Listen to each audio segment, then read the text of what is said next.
The lord. అందరికీ వందనాలు తెలియజేస్తున్నాను. ఈరోజు దేవుడు ఇచ్చినటువంటి వాగ్దానము ఆది కాండము 24వ అధ్యాయము 60వ వచనంలో వ్రాయబడినట్టుగా, నువ్వు వేల వేలకు తల్లివగుదువు. అలాగే నీ యొక్క పిల్లలు, నీ సంతతి వారు వారి పగవారి యొక్క గవిని స్వాధీనపరుచుకుందురు అంటున్నాడు దేవుడు. ఎంత చక్కటి మాట కదా.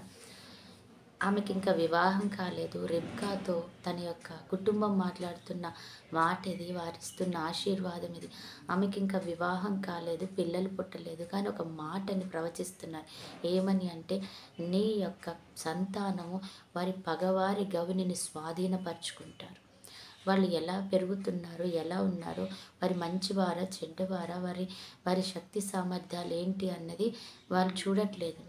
పుట్టక ముందే ఒక మంచి మాటని వాళ్ళ మీద రిలీజ్ చేస్తున్నారు. ఏంటి అంటే, నీ పగవారు లేకపోతే వారి శత్రువుల యొక్క గవిని నీ పిల్లలు స్వాధీనం చేసేసుకుంటారు. ఇప్పుడు ఇచ్చిన ఈ మాట వారి జీవితంలో ఆ బిడ్డలు పుట్టినాక వారి మీద యేసు ప్రభువారిని ఆ యొక్క పరిస్థితిలోనికి, ఆ శక్తి సామర్థ్యాల్లోనికి వాళ్ళని తీసుకుని వెళ్ళి వాళ్ళని ఆశీర్వదించిన విధానము బట్టి వారిని ఆ రీతిగా ఆయన తయారు చేస్తాడనమాట. ఈరోజు మనం కూడా అనుకుంటున్నామా, ఈ పిల్లలు వేస్ట్ అంటున్నామా, లేకపోతే ఈ పిల్లలు ఎందుకు ప్రభా, ఏం పనికొస్తారు వీళ్ళు అని అనుకుంటున్నావా? కానీ కాదు. వారి యొక్క శక్తి సామర్థ్యం లేకపోయినప్పటికీ నువ్వు మాట అను దేవుడితోటి, ప్రభా వీళ్ళు గొప్పవారు అవుతారు నీ నామంలో.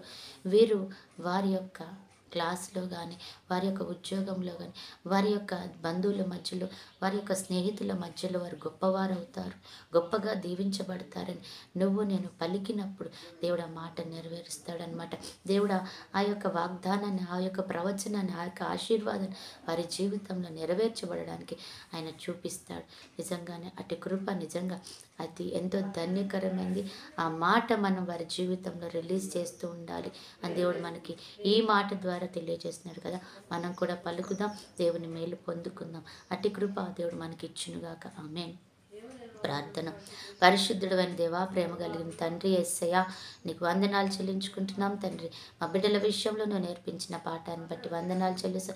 తప్పకుండా మా పిల్లలు తండ్రి ప్రవేశ గొప్పవారిగా తండ్రి దీవించబడుతురుగాక తండ్రి. నీకు ఇష్టమైన బిడ్డలుగా తండ్రి, దేవుని దయలో పెద్దల దయలో వారు వర్ధిల్లే రీతిగా తండ్రి. అనేక మంది వారిని చూసినప్పుడు నిజంగా వీరు దేవుని గొప్ప సంతానం అనుకునేటట్టుగా తండ్రి, అయా వీరిలో యేసు ప్రభుని చూపిస్తున్నారు అనే రీతిగా తండ్రి వారు ఉందరుగాక తండ్రి. నీకు నాటి కృపను దయచేయండి. అలాగే ఈరోజు బర్త్డే, మ్యారేజ్ డే జరుపుకున్న వీళ్ళని జ్ఞాపకం చేసుకో. ఈరోజు ఎంతమంది కన్నీటి దుఃఖంతో ఉన్నారు, వారి ఆరోగ్యం కొరకు, దీర్ఘాయుష్ కొరకు, కృపా కాపుదల, క్షేమం కొరకు, ఆ ఐశ్వర్యం కొరకు, దేని కొరకు ఎదురు చూస్తున్న వారికి అది దయచేయమని యేసు నామములో ప్రార్థిస్తున్నాం తండ్రి. ఆమేన్.